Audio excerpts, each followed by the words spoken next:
से 150 साल पहले एक छोटे से कॉटन ट्रेडर ने भारत को बदलने का सपना देखा। इस बात से बिल्कुल अनजान कि एक दिन उनका यही सपना एक ऐसे बिजनेस एम्पायर को जन्म देगा जो न केवल भारत को बदलेगा बल्कि करोड़ों भारतीयों के दिल को भी जीत लेगा। ये कहानी है टाटा ग्रुप की। इंस्पायर होने के लिए तैयार हो जाइए। ईयर 1839 जमशेदजी टाटा का जन्म होता है। 1858 में जमशेद जी अपनी एजुकेशन कंप्लीट करते हैं और अपने फादर के साथ मिलकर कॉटन ट्रेडिंग का बिजनेस करने लगते हैं। अगले 10 सालों में कई मुश्किलों के बावजूद उनका बिजनेस काफी बड़ा बन जाता है। लेकिन जमशेद जी केवल कॉटन को ट्रेड करके सेटिस्फाइड नहीं थे, वो खुद कॉटन से क्लोथ्स मैन्युफैक्चर करना चाहते थे। इसीलिए 1877 में उन्होंने नागपुर में एम्प्रेस मिल को सेटअप किया और मैन्युफैक्चरिंग चालू की। लेकिन एक प्रॉब्लम थी, वहां के वर्कर्स अपने काम के लिए ज्यादा सीरियस नहीं थे। ऑलमोस्ट हर दिन 20% वर्कर्स एब्सेंट हो जाते थे, हफ्तों की छुट्टी लेते थे और ज्यादा देर तक काम नहीं कर पाते थे। जमशेद जी ने इसके लिए एक इनोवेटिव सॉल्यूशन निकाला। उन्होंने वर्कर्स के लिए प्रोविडेंट फंड की स्कीम लॉन्च की। मतलब अब वर्कर्स को रिटायरमेंट के बाद पेंशन मिलने वाली थी। दूसरा, उन्होंने वर्कर्स का मेडिकल इंश्योरेंस करवाया और फाइनली फैमिली डेज और स्पोर्ट्स डेज जैसे इवेंट्स ऑर्गेनाइज करवाए। इन्हीं इवेंट्स में अच्छा परफॉर्म करने वाले वर्कर्स को सबके सामने रिवॉर्ड भी किया जाता था।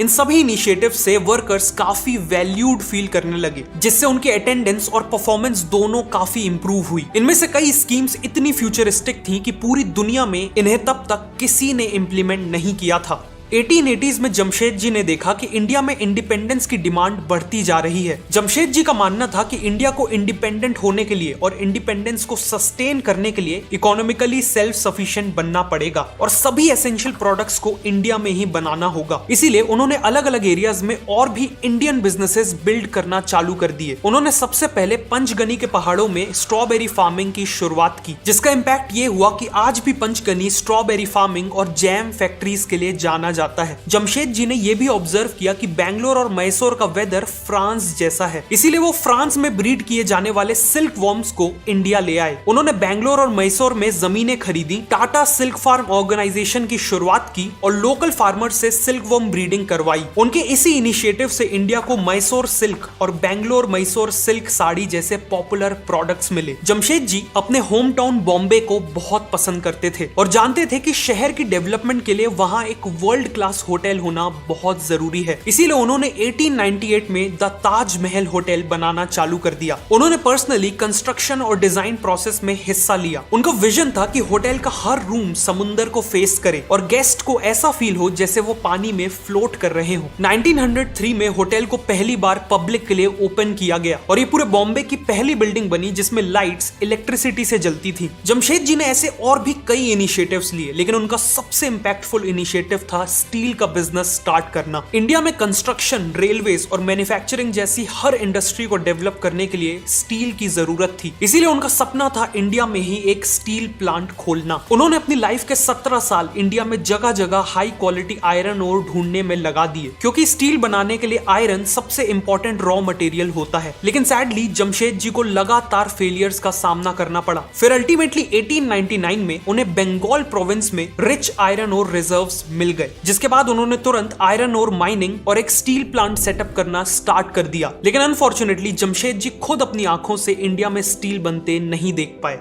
क्योंकि 1904 में 65 की एज में उन्होंने अपनी आखिरी सांसें ली। जमशेद जी का विजन और उनके ड्रीम्स इतने ग्रैंड थे कि उनके जीते जी उन सब का पूरा होना पॉसिबल नहीं था। इसीलिए उनके बाकी सभी ड्रीम्स को पूरा करने की रिस्पॉन्सिबिलिटी ली उनके बेटे दोराबजी टाटा ने। जमशेद जी का मानना था कि इंडिया साइंटिफिक रिसर्च और एजुकेशन में वेस्टर्न कंट्रीज से बहुत पीछे है। वो इंडिया में एक ऐसा इंस्टीट्यूशन एस्टैब्लिश करना चाहते थे जो यहाँ वर्ल्ड क्लास रिसर्चर्स और साइंटिस्ट्स प्रोड्यूस करे। इसीलिए दोराबजी टाटा ने मैसूर के महाराजा की मदद ली और 1909 में बेंगलोर में इंडियन इंस्टीट्यूट ऑफ साइंसेज को एस्टैब्लिश किया। Nobel laureate CV Raman IISc के फर्स्ट डायरेक्टर बने। आगे चल के आईआईएससी ने इंडिया के फर्स्ट सुपर कंप्यूटर परम और इंडिया के फर्स्ट इंडिजिनियस एयरक्राफ्ट द हंसा के डेवलपमेंट में इंपॉर्टेंट। जमशेद जी ने इलेक्ट्रिसिटी जनरेट करने के लिए एक हाइड्रो इलेक्ट्रिक प्लांट का भी सपना देखा था। इस प्रोजेक्ट में गोवा महाराष्ट्र बॉर्डर में पड़ने वाले दूध सागर फॉल्स का यूज करके पावर जनरेशन किया जाना था।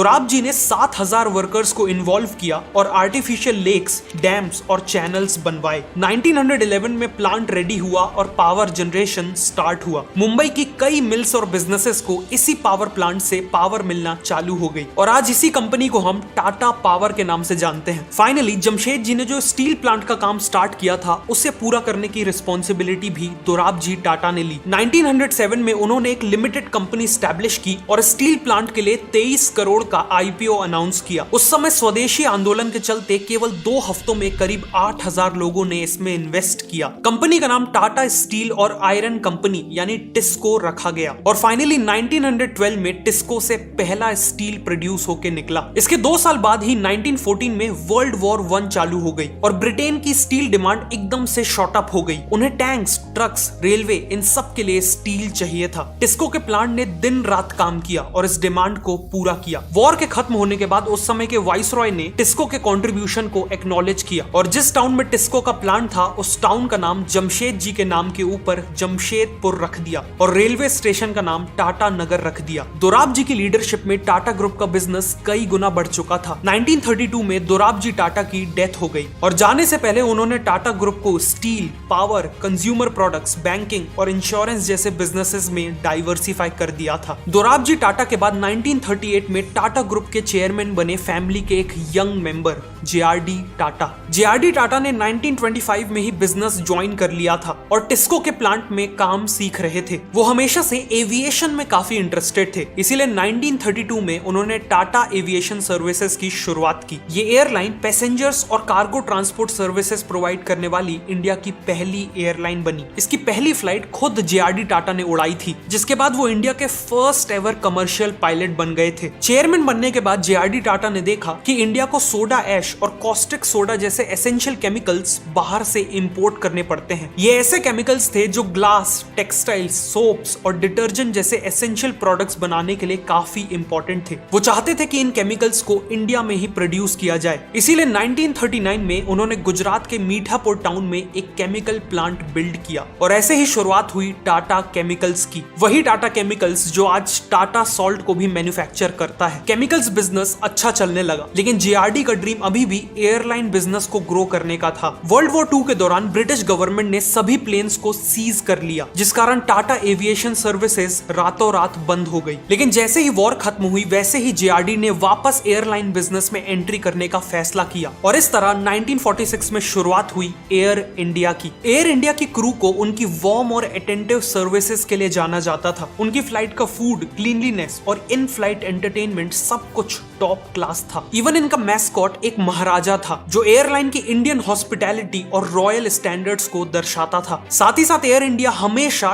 टाइम शेड्यूल के हिसाब से चलती थी। इन सब के कारण न केवल इंडिया में बल्कि इंटरनेशनली भी एयर इंडिया को one of the best airline के तौर पे जाना जाता था। एयर इंडिया को जेआरडी अपने चाइल्ड की तरह ग्रो कर रहे थे, लेकिन फिर कुछ ऐसा हुआ जिसने इसी एयर इंडिया को उनसे एक झटके में छीन लिया। इंडिपेंडेंस के बाद इंडियन गवर्नमेंट ने सोशलिस्ट इकोनॉमिक मॉडल को अपनाया था, जिसका मानना था कि देश की इंपॉर्टेंट इंडस्ट्रीज जैसे ट्रांसपोर्टेशन गवर्नमेंट के कंट्रोल में होनी चाहिए ताकि ये इंडस्ट्रीज प्रॉफिट से ज्यादा पब्लिक की सर्विस पे फोकस करें। और इसीलिए 1953 में एयर इंडिया को नेशनलाइज यानी गवर्नमेंट के कंट्रोल में ले लिया गया। नेशनलाइजेशन के बाद एयर इंडिया का एक ट्रैजिक डिक्लाइन चालू हो गया। सर्विस, पंक्चुअलिटी और सेफ्टी नेगेटिवली इंपैक्ट हुई, जिससे अल्टीमेटली एयर इंडिया ने अपना एक वर्ल्ड क्लास एयरलाइन का स्टेटस खो दिया। लेकिन एयर इंडिया के सेटबैक के बाद भी जेआरडी टाटा ने टाटा ग्रुप को ग्रो करने में कोई कसर नहीं छोड़ी। उन्होंने देखा कि इंडिपेंडेंस के बाद भी देश में कोई भी इंडियन कॉस्मेटिक्स ब्रांड नहीं है, इसीलिए उन्होंने लैक्मे की शुरुआत की। लैक्मे एक फ्रेंच वर्ड है जिसका मतलब हिंदी में लक्ष्मी होता है। जेआरडी ने डेलिबरेटली इस ब्रांड को एक इंडियन नाम नहीं दिया। उन्हें पता था कि इंडियन वुमेन फॉरेन ब्रांड से ऑब्सेस्ड थी और फॉरेन ब्रांड्स को ही हाई क्वालिटी मानती थी, इसीलिए लैक्मे नाम देकर उन्होंने इस कॉस्मेटिक्स ब्रांड को इंटरनेशनल लेवल की एस्पिरेशनल वैल्यू दी। लेकिन रियलिटी में लैक्मे का मतलब अभी भी इंडिया से डीपली कनेक्टेड था। इसके अलावा जेआरडी ने जमशेदपुर में एक रेलवे इंजन्स बनाने वाली फैक्ट्री को खरीद लिया और शुरुआत की Tata locomotive and engineering company limited की, जिसे बाद में टेल्को कर दिया गया। इनिशियली टेल्को केवल रेलवेज के लिए स्टीम इंजन्स बनाती थी, लेकिन जेआरडी ने जल्द ही ट्रक मैन्युफैक्चरिंग में एक्सपैंड कर दिया। उन्होंने टाटा 407 ट्रक लॉन्च किया जो अपने स्लिम और स्ट्रॉन्ग डिजाइन के लिए काफी पॉपुलर हो गए और इंटरनेशनल इंटरनेशनल ब्रांड्स को बीट करते हुए इसने 70% मार्केट शेयर कैप्चर कर लिया। इंजन्स और ट्रक्स बनाने वाली इसी टेल्को कंपनी को आज हम सब टाटा मोटर्स के नाम से जानते हैं। बिजनेस के अलावा जेआरडी टाटा ने इंडिया को उसके सबसे कठिन वक्त में हेल्प की। 1962 की इंडो चाइना वॉर और 1965 की इंडो पाक वॉर के दौरान उन्होंने गवर्नमेंट को हर तरह के सपोर्ट का अश्योरेंस दिया। उन्होंने टाटा के इंजीनियर्स को दिल्ली भेजा ताकि वो देश को मिलिट्री इक्विपमेंट की मैन्युफैक्चरिंग में हेल्प कर सके। उन्होंने अपने एयर इंडिया का एक्सपीरियंस यूज किया और इंडियन एयरफोर्स के लिए 10 ईयर डिफेंस प्रिपेयर्डनेस प्लान भी बनाया। इस रिपोर्ट में सिग्नलिंग इक्विपमेंट, रेडार और स्पेयर पार्ट्स की रिक्वायरमेंट्स इंक्लूडेड थी। गवर्नमेंट और इंडियन एयरफोर्स को इस रिपोर्ट से बहुत मदद मिली। जेआरडी टाटा की इन्हीं कॉन्ट्रीब्यूशंस को देखते हुए प्रेसिडेंट ऑफ इंडिया ने उन्हें इंडियन एयरफोर्स में ऑनररी एयर कॉमोडोर की पोस्टिंग भी दी थी। 1991 तक जेआरडी टाटा ने टाटा ग्रुप की कंपनीज का नंबर 84 तक पहुंचा दिया था। 24,000 करोड़ का रेवेन्यू था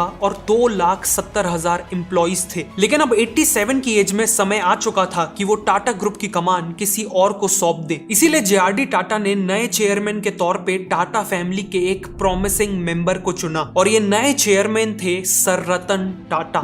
चेयरमैन बनने से करीब 30 साल पहले 1962 तक सर रतन टाटा यूएसए में आर्किटेक्चर की पढ़ाई कर रहे थे कि तभी उन्हें जेआरडी टाटा का लेटर आया जिसमें उन्हें इंडिया आके बिजनेस ज्वाइन करने को कहा गया था। रतन टाटा ने इंडिया आके टाटा स्टील को ज्वाइन किया और वहां एक नॉर्मल वर्कर की तरह काम स्टार्ट किया। उनके डेडिकेशन और बिजनेस टैलेंट को देखकर उन्हें एक के बाद एक बड़ी रिस्पॉन्सिबिलिटीज मिलने लगी। चेयरमैन बनने से पहले उन्होंने एम्प्रेस मिल को लॉसेस से निकालकर प्रॉफिटेबल बनाया था। टेल्को में एक मेजर लेबर अनरेस्ट को सक्सेसफुली रिजॉल्व किया था और टाटा की नेल्को कंपनी जो रेडियो और टेलीविजन वगैरह बनाती थी उसका रेवेन्यू 3 करोड़ से बढ़ाकर 200 करोड़ किया था। जब 1991 में सर रतन टाटा चेयरमैन बने तो उन्हें पता था कि टाटा ग्रुप बाहर से देखने में तो अच्छा परफॉर्म कर रहा है लेकिन रियलिटी में कई चीजों में वो पीछे छूट रहा था। उन्हें लगा कि हाई टेक्नोलॉजी जैसे कंप्यूटिंग और एआई में ग्रुप काफी पीछे है और ग्रुप ने बहुत समय से कुछ यूनिक भी नहीं किया है। वो टाटा ग्रुप के थ्रू इंडिया के लिए कुछ रिवॉल्यूशनरी करना चाहते थे। इसी माइंडसेट के साथ उन्होंने देखा कि इंडिया के पास ऐसी कोई भी कार नहीं थी जिसका डिजाइन से लेकर प्रोडक्शन तक सब कुछ इंडिया में हुआ हो। इसीलिए 1995 में रतन टाटा ने एक 100% इंडियन कार बनाने की ठान ली। एक ऐसी कार जो स्पेशियस, फ्यूचरिस्टिक, अफोर्डेबल और हाई माइलेज देती हो। लेकिन एक प्रॉब्लम थी। एक नया मैन्युफैक्चरिंग प्लांट सेटअप करने की cost around $2 billion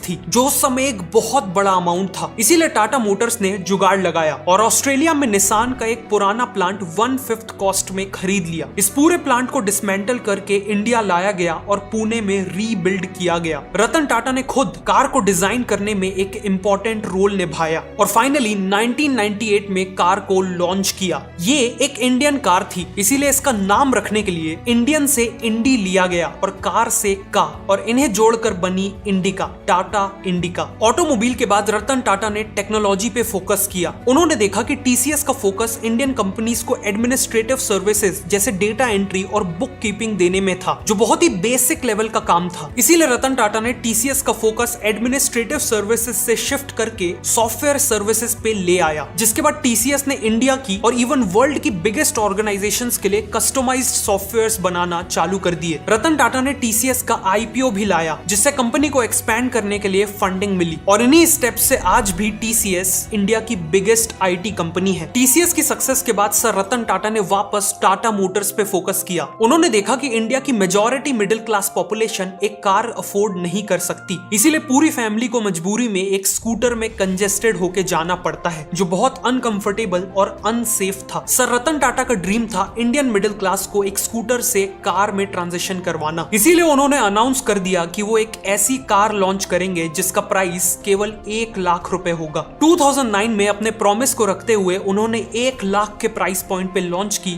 Tata nano. लेकिन अनफॉर्चुनेटली नैनो एक फेलियर साबित हुई। नैनो का सबसे बड़ा एडवांटेज था उसका सस्ता प्राइस, पर यही उसका सबसे बड़ा डिसएडवांटेज बन गया। इंडिया में लोग कार को एक स्टेटस सिंबल की तरह देखते हैं। जिसके पास एक कार होती है उसे सक्सेसफुल माना जाता है, लेकिन नैनो के सस्ते प्राइस और उसके डिजाइन के कारण लोगों ने उसे world's cheapest car, match box और इवन कवर्ड ऑटो रिक्शा की तरह ब्रांड कर कर दिया। जहां दूसरे कार ओनर्स अपनी कार के कारण प्राउड फील करते थे, वहीं नैनो के ओनर्स अपनी कार के कारण एम्बेरेस्ड फील करते थे और इसीलिए नैनो एक फेलियर साबित हुई। लेकिन टाटा मोटर्स ने इस फेलियर से कंज्यूमर बिहेवियर के बारे में बहुत कुछ सीखा, जो आज उनकी लाइनअप में देखा भी जा सकता है। आज टाटा मोटर्स टाटा ग्रुप की सबसे ज्यादा रेवेन्यू कमाने वाली कंपनी बन चुकी है। Finally sir Ratan Tata deeply चाहते थे कि इंडिया की कंपनीज को केवल इंडिया नहीं बल्कि पूरे वर्ल्ड में बिजनेस करना चाहिए और इसीलिए फॉरेन मार्केट्स में एक्सपैंड करने के लिए उन्होंने एक के बाद एक फॉरेन ब्रांड्स को अक्वायर करना चालू कर दिया। जैसे टाटा मोटर्स को ग्लोबल लग्जरी मार्केट में एक्सपैंड करने के लिए उन्होंने जैक्वार और लैंड रोवर को अक्वायर कर लिया। ग्लोबल टी और कॉफी मार्केट में एक्सपैंड करने के लिए ब्रिटिश ब्रांड टेटली और यूएस ब्रांड 8 o'clock कॉफी को अक्वायर कर लिया। सिमिलरली टाटा की हर मेजर कंपनी जैसे Tata steel, TCS, Tata chemicals और आईएचसीएल ने भी एक्विजिशंस किए और आज इन्हीं डिसीजंस के कारण टाटा ग्रुप का आधे से ज्यादा रेवेन्यू इंडिया के बाहर से आता है। सर रतन टाटा की लीडरशिप में टाटा ग्रुप ने जो अचीव किया उसकी लिस्ट बहुत लंबी है। चाहे वो टाइटन द्वारा वर्ल्ड की स्लिमेस्ट वॉच बनाना हो, टीसीएस का वर्ल्ड का one of the most powerful super computer बनाना हो, या फिर टाटा स्काई को लॉन्च करके टेलीविजन मार्केट को डिसरप्ट करना हो, ऑलमोस्ट हर एरिया में टाटा ग्रुप ने सक्सेस हासिल की। सर रतन टाटा का कहना है कि अगर तेज चलना है तो अकेले चलो, लेकिन अगर दूर तक चलना है तो सबको साथ लेके चलो। टाटा ग्रुप ने हमेशा इसी फिलॉसफी के साथ बिजनेस किया है। एक तरफ बड़ी बड़ी कंपनीज बनाई है तो वहीं दूसरी तरफ स्कूल्स, कॉलेजेस और हॉस्पिटल्स भी बनाए हैं। टाटा ग्रुप हमेशा अपने इन्वेस्टर्स, अपने एम्प्लॉइज, अपने कस्टमर्स और अल्टीमेटली अपने देश को साथ लेकर चला है और इसीलिए आज उन्हें जितनी भी सक्सेस मिली है उससे कई गुना ज्यादा लोगों की रिस्पेक्ट मिलती है। ये कहानी थी टाटा ग्रुप की।